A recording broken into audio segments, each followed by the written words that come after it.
अब हम देश के उस असली हीरो की बात करेंगे जिसने 21 वर्ष पहले अपने शब्दों से, अपनी वीरता से और अपने सर्वोच्च बलिदान से पूरे देश को गौरवान्वित किया था, गर्व से भर दिया था।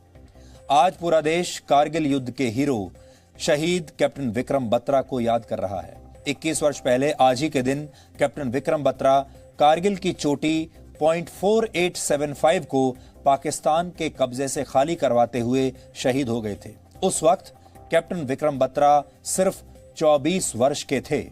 1999 में जब पाकिस्तान की सेना ने कारगिल में चुपचाप घुसपैठ करके वहां की पहाड़ियों पर कब्जा कर लिया था और इसके बाद जब पाकिस्तानी सेना को खदेड़ने के लिए कारगिल युद्ध शुरू हुआ तो उस समय विक्रम बत्रा अपनी कमांडो ट्रेनिंग पूरी करके होली की छुट्टी पर हिमाचल प्रदेश के पालमपुर में अपने घर आए थे।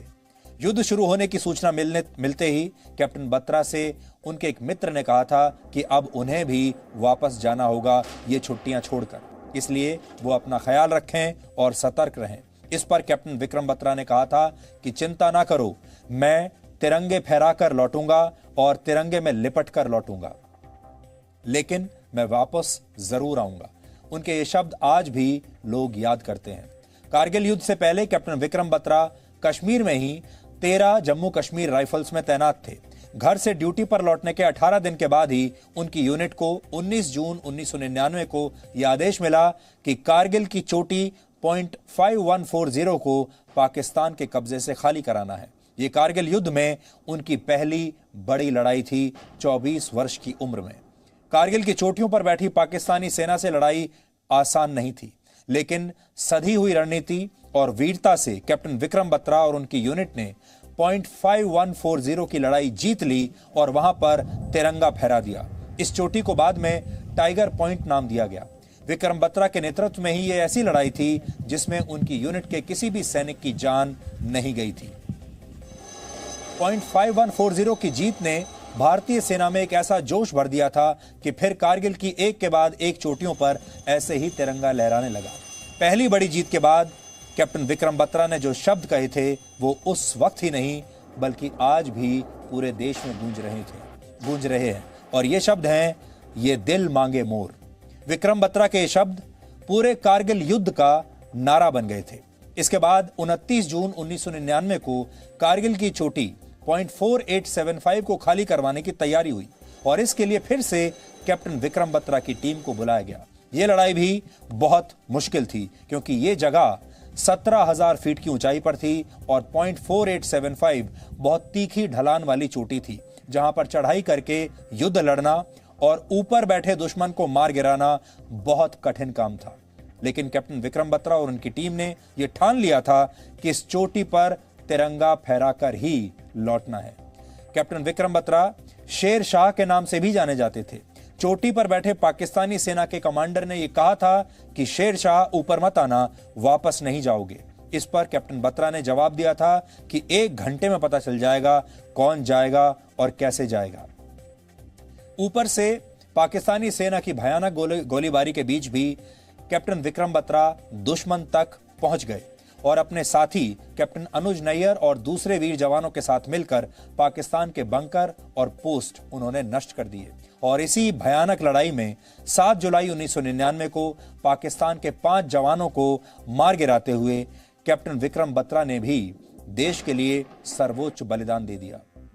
शहीद कैप्टन विक्रम बत्रा को उनके इस सर्वोच्च बलिदान और इस पराक्रम के लिए 15 अगस्त 1999 को वीरता का सर्वोच्च सम्मान मरणोपरांत परमवीर चक्र से सम्मानित किया गया। .4875 की लड़ाई में उनके शहीद साथी कैप्टन अनुज नैयर को वीरता का दूसरा सर्वोच्च सम्मान मरणोपरांत महावीर चक्र दिया गया। कारगिल की जिस चोटी पर कैप्टन विक्रम बत्रा शहीद हुए थे उसे अब बत्रा टॉप के नाम से जाना जाता है। हर वर्ष कैप्टन बत्रा का परिवार, उनके पिता और उनके जुड़वा भाई विशाल इस चोटी पर जाते हैं और कैप्टन बत्रा को याद करते हैं, उन्हें श्रद्धांजलि देते हैं। कैप्टन विक्रम बत्रा के अंतिम संस्कार पर उनकी मां ने एक बात कही थी कि भगवान ने शायद इसलिए उन्हें जुड़वा बेटे दिए कि अगर एक चला जाए तो दूसरे को देखकर वो हमेशा याद आए। हम इन शहीदों और उनके परिवार के कितने कर्जदार हैं, ये बात आज आप सबको समझनी चाहिए।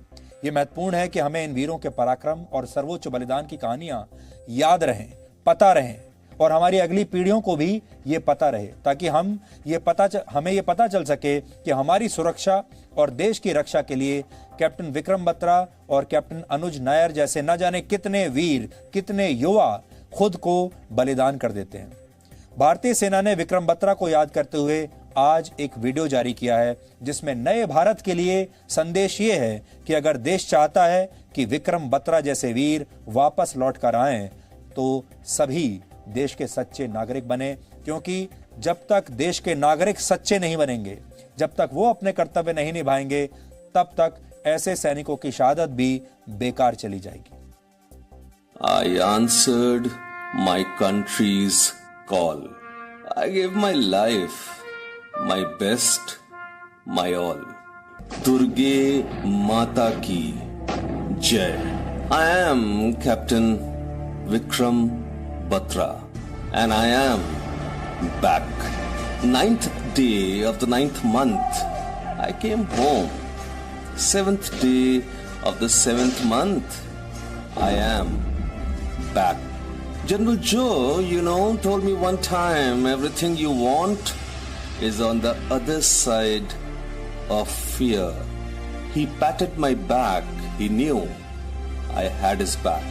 Since the mountain won't come to Muhammad, Muhammad must go to the mountain, and I did.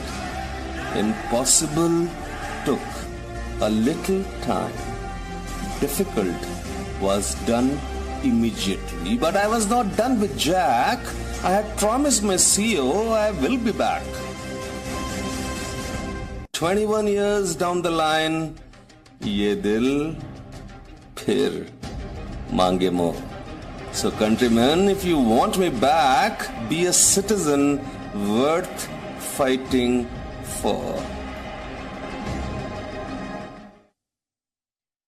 जिस समय कारगिल युद्ध चल रहा था, तब मैं भी एक रिपोर्टर की तरह इस युद्ध को कवर कर रहा था। उस समय मैं भी कारगिल में था और तब मैंने कैप्टन विक्रम बत्रा का एक इंटरव्यू भी किया था। लेकिन तब दुनिया आज की तरह डिजिटल नहीं थी, तब ओबी वैंस नहीं थे, तब लाइव टेलीकास्ट नहीं हो पाता था और जो एक टेप होता था वो कारगिल से दिल्ली पहुंचते पहुंचते उसे कई दिन लग जाते थे। और जब तक वो इंटरव्यू जी न्यूज पर प्रसारित हुआ, तब तक कैप्टन विक्रम बत्रा शहीद हो चुके थे। और मुझे आज भी वो दिन याद है जब वो जश्न मना रहे थे, क्योंकि वो एक चोटी को जीतकर वापस आए थे। वो जश्न का दिन था। उस दिन उन्होंने मीडिया से बात की, हमने भी उनसे बात की और अभी जो वीडियो आपने देखा उसके अंत में एक बात यही कही गई है कि वो बात ये है कि आप ऐसे नागरिक बने कि विक्रम बत्रा जैसे सैनिक आपके लिए लड़ सकें। अब सवाल यही है कि क्या आज हम ऐसे नागरिक बन पाए हैं जिनके लिए ऐसे वीर सैनिक हंसते हंसते अपनी जान कुर्बान कर सकें। ये नया भारत है जो अपने सैनिकों का सम्मान करना जानता है, लेकिन इतना ही काफी नहीं है और इसके लिए आपको अपने कर्तव्यों का भी पालन करना होगा। तभी आप कैप्टन विक्रम बत्रा जैसे वीरों को सही सम्मान दे पाएंगे।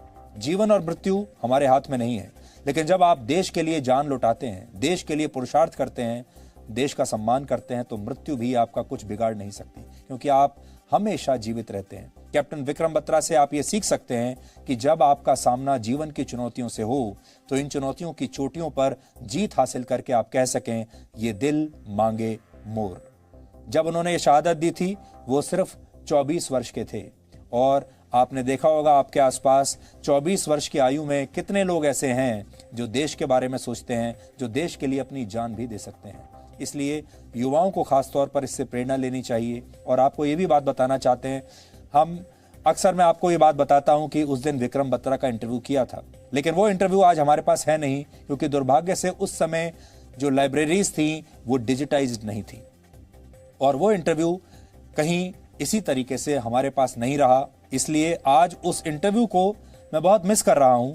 अगर वो इंटरव्यू आज होता तो आज शायद आपको हम दिखा पाते, क्योंकि आप उस इंटरव्यू में कैप्टन विक्रम बत्रा की आंखों में जो चमक थी, उनके चेहरे पर जो दृढ़ विश्वास था और उनके आसपास जब आप जाते थे तो एक ऑरा आपको नजर आता था, महसूस होता था, वो देशभक्ति की भावना थी। वो इंटरव्यू आज बहुत मिस हो रहा है। Presenting B News app, available on Google Play and App Store. Download it now.